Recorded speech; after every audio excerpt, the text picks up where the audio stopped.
Assalamualaikum warahmatullahi wabarakatuh, teman-teman semua yang sudah bergabung di channel Yate Kreatif ya. Pada kesempatan kali ini kita coba melihat bagaimana kondisi Aceh sementara ya. Tepatnya pada 10 Juli, hujan lebat di sore hari. Wow,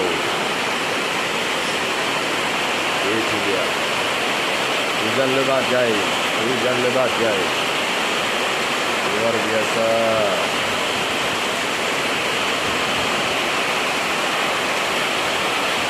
Hujannya lebat sekali, sungguh menakutkan.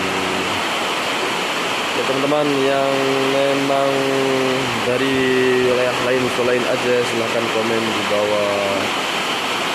Contoh Palembang hadir, itu petir luar biasa, masyaallah taala ya. Allahumma salli ala Sayyidina Muhammad wa ala ali Sayyidina Muhammad. Rahmat Allah yang harus kita syukuri.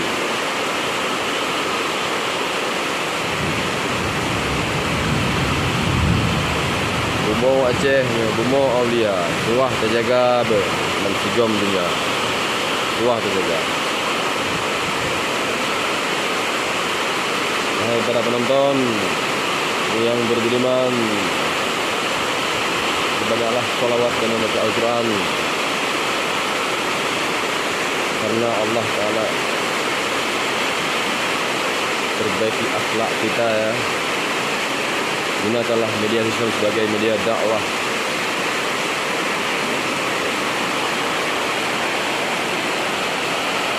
Kemungkinan kalau begini keadaan hujan ya akan mengakibatkan banjir di beberapa wilayah di Aceh ya.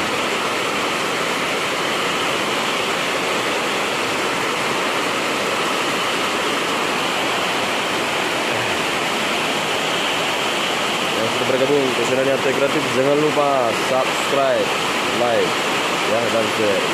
Oke, see you next time. Dan akan posting video-video bermanfaat lainnya nanti, insyaallah, bismillah. Sallu ala Nabi, Allahumma salli ala Sayyidina Muhammad.